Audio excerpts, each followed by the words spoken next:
मेरे प्रिय युवा मित्रों, नमस्कार। दोस्तों, मुझे मालूम है कि आज आप मुझसे किस विषय पर सुनने की उम्मीद कर रहे हैं। मुझे मालूम है, और सच पूछिए तो मैं आपकी उस उम्मीद को झुठलाने नहीं जा रहा हूं। मैं उसे पूरा करने जा रहा हूं।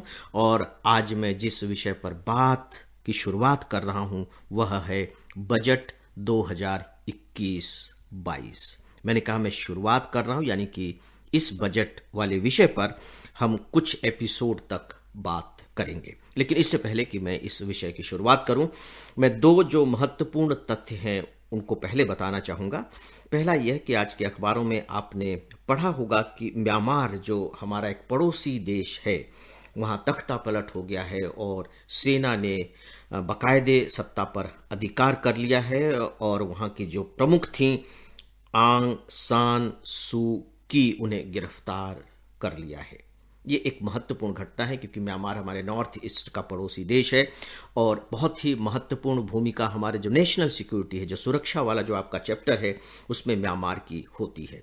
तो इस टॉपिक पर आप निगाह बाकायदे रखिएगा। जो भी डेवलपमेंट होते हैं उन पर थोड़ा सा ध्यान दीजिएगा।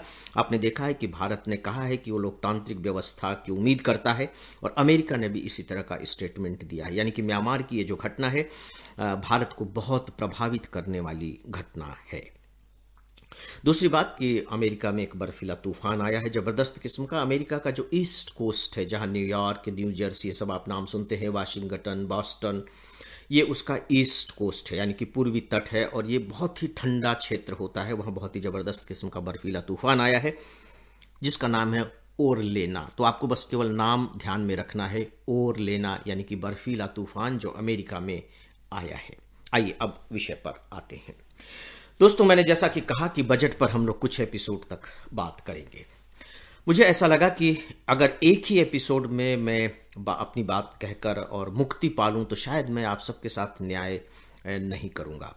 मुझे चाहिए कि चूंकि ये बहुत ही महत्वपूर्ण टॉपिक है, और ये टॉपिक इसलिए महत्वपूर्ण नहीं है कि इसका संबंध बजट से है, बल्कि महत्वपूर्ण इसलिए है कि इसका संबंध हमारे देश की अर्थव्यवस्था से है। और अर्थव्यवस्था आपके जो मेंस का थर्ड पेपर है, बहुत इंपॉर्टेंट टॉप विषय है।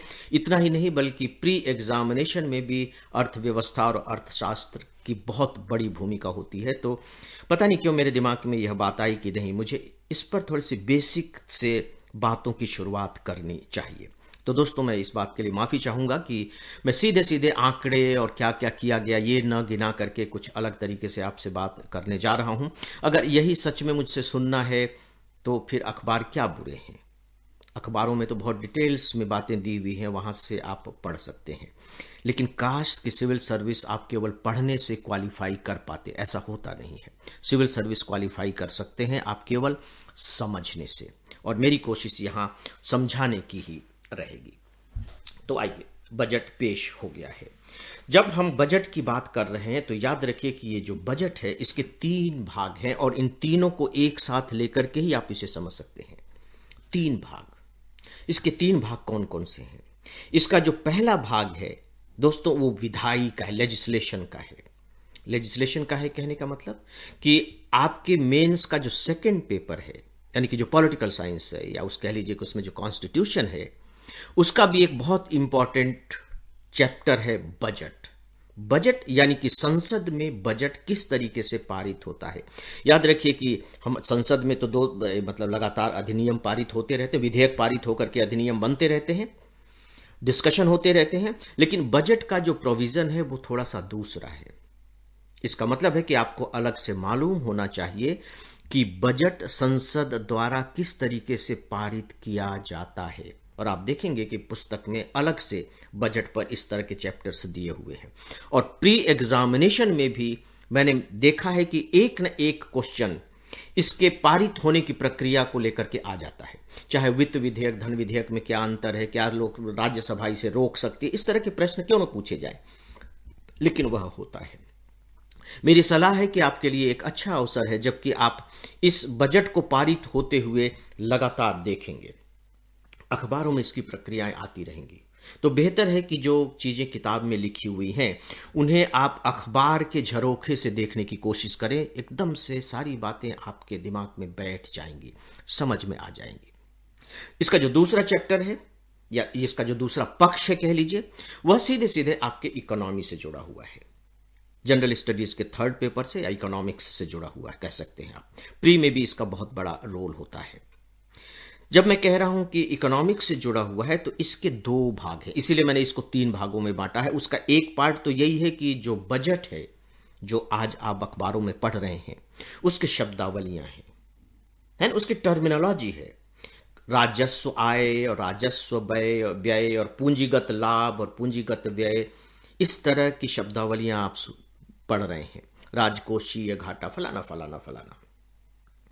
आपको बहुत अच्छे से मालूम होना चाहिए कि इसका मतलब क्या होता है। रटने से बात नहीं बनेगी कि राजकोषीय घाटा इतना हुआ, नॉट एट ऑल। आपको मालूम होना चाहिए कि राजकोषीय घाटा क्या होता है, और अगर इतना हुआ है तो क्यों हुआ है, और अब इस घाटे को कैसे पूरा किया जाएगा। आपको यह भी मालूम होना चाहिए कि कैसे पूरा किया जाना चाहिए। अगर सरकार ने कहा है कि इस राजकोषीय घाटे को वो कर्ज लेकर के पूरा करेगी, तो उसका क्या हमारी अर्थव्यवस्था पर इंपैक्ट पड़ेगा।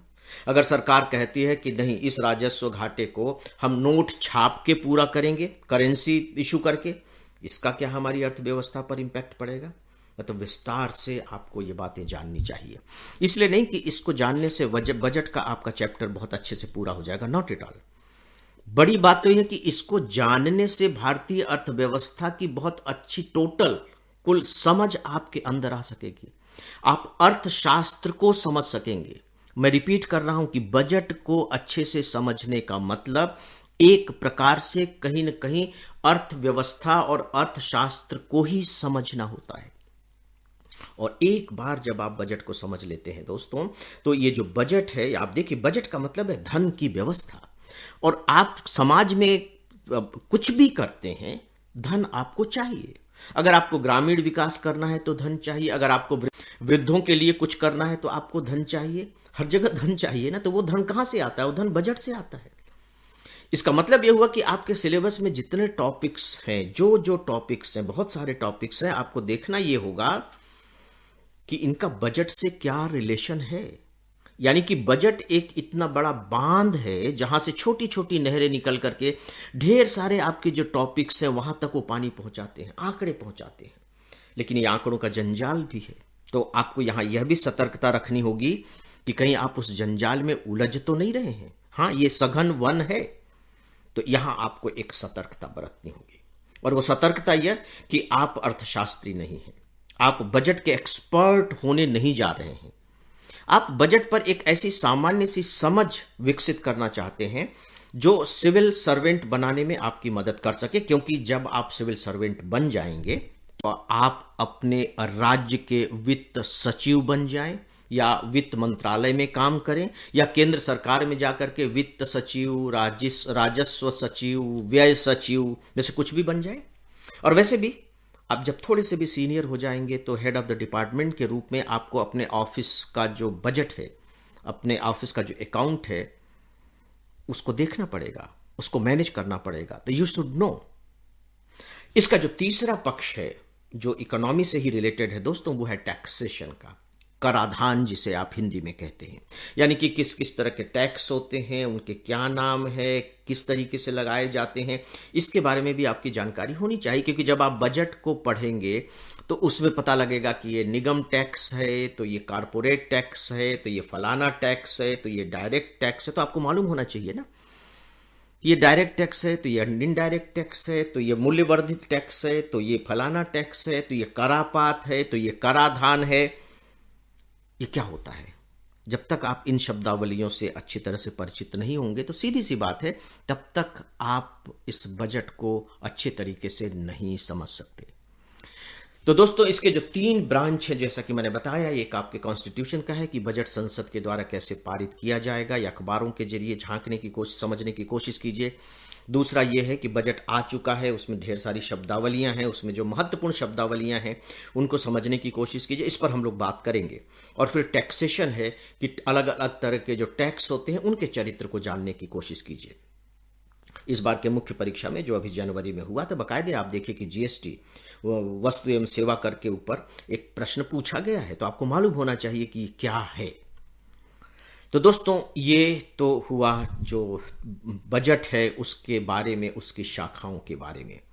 अब अंत में मैं आज के इस लेक्चर के तहत इस बात अंत में मैं इस लेक्चर के तहत अब आप सब तक यह बात पहुंचाना चाहूंगा कि सिविल सर्विस एग्जामिनेशन के पॉइंट ऑफ व्यू से इस टैक्स के बारे में आपको क्या बातें जाननी है। देखिए, वो तो मैंने बेसिक्स की बात बताई है, उसके बिना तो आप टैक्स को समझ नहीं सकते। तो वो अभी तक मैंने जो बात की है वो बजट को समझने के बारे में बात कही है, ताकि आपको सारे टैक्सेस और ये सब अच्छे तरीके से समझ में आ जाए। लेकिन इन सब को लेकर के आपको अपने दिमाग में एक धारणा भी बनानी है जो मुख्य परीक्षा में आपकी मदद करती है। अब मुख्य परीक्षा में कैसे आपको मदद मिलेगी? टैक्स तो जैसा कि मैंने कहा कि एक सघन वन है, तो आपको चाहिए कि आप बाकायदे प्रीवियस ईयर्स के क्वेश्चन पेपर उठा करके देखें, मेंस के, और ये जानने की कोशिश करें कि किस तरह के प्रश्न पूछे जाते हैं, पूछे जाते भी हैं या नहीं जाते हैं, और पूछे जाते हैं तो किस तरीके के प्रश्न पूछे जाते हैं, यानी कि प्रश्नों के पूछने का कैरेक्टर क्या है। टॉपिक वाइज हमेशा प्रश्नों के कैरेक्टर बदलते जाते हैं, और आपको मालूम होना चाहिए कि ये जो पर्टिकुलर टॉपिक है इसके प्रश्नों का चरित्र क्या होता है। तो दोस्तों, मैं आपको 2017 के एग्जाम में, मेंस में, जो बजट को लेकर के, प्योरली बजट को लेकर के जो क्वेश्चन पूछा गया था वो मैं पढ़कर सुना रहा हूं। ध्यान से सुनिए, मैं हिंदी और इंग्लिश दोनों में पढ़ रहा हूं। 2017-18 के संघीय बजट के अभिष्ट उद्देश्य, इन्वर्टेड में है, भारत को रूपांतरित करना, ऊर्जावान बनाना और भारत को स्वच्छ करना है। स्वच्छ करना के बाद इन्वर्टेड क्लोज है। इस उद्देश्य को प्राप्त करने के लिए बजट 2017-18 में सरकार द्वारा प्रस्तावित उपायों का विश्लेषण कीजिए। 250 शब्द, 15 मार्क्स। मैं इंग्लिश में पढ़ दे रहा हूं। One of the intended objectives of the union budget 2017-18 is to transform, energize and clean India. Analyze the measures proposed in the budget 2017-18 to achieve the objective. Answer in 250 words, marks 15. दोस्तों, ये 2017-18 के budget पर पूछा गया प्रश्न है। अब आप देखिए कि जैसे ही आपने मेरा यह प्रश्न सुना होगा, महसूस कीजिए इसको, क्या सच में ऐसा हुआ है कि आपके दिमाग में अभी जो बजट आया है, यदि आपने बजट पढ़ लिया है तो डेफिनेटली आपके दिमाग ने सोचना शुरू कर दिया होगा कि अच्छा, तो ये इस बार का जो बजट है उसका क्या ऐसा ऑब्जेक्टिव हो सकता है।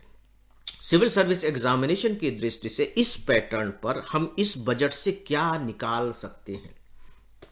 कोशिश कीजिए, आप लोग अपनी तरफ से निकालने की कोशिश कीजिए। मैं आपको बताऊंगा, मैंने जो निकाला है वो मैं आपको बताऊंगा, और बेहतर होगा कि इस पर अब हम लोग कल बातें करें। तो दोस्तों, अब मैं आता हूं हमारे स्टूडेंट्स पर जिन्होंने ऑफलाइन और ऑनलाइन क्लासेस में एडमिशन लिया है। ऑफलाइन क्लासेस जो हमारी 7 से 21 मार्च के बीच होने वाली हैं, उसमें एडमिशन लेने वाले हमारे दोस्त हैं अमीन जाकिर कुरैशी जो पुणे महाराष्ट्र से हैं, और ऑनलाइन क्लासेस में 2 स्टूडेंट ने एडमिशन लिया है। इनके नाम है जसवंत सिंह और मोहम्मद आफ्ताब। आप सभी का मैं स्वागत करता हूं। ईमेल लिखने वाले मित्रों को धन्यवाद देता हूं, और इन्हीं में से कुछ दोस्तों के नाम हैं मयंक प्रताप, रविराज, चंदन सिंह कुंवर उत्तराखंड से, बिंदन झा और शिवानी पवार। आप सबका बहुत बहुत आभार। और दोस्तों, इसी के साथ ही अब आज के इस डेली ऑडियो लेक्चर को यहीं समाप्त करता हूं। नमस्कार।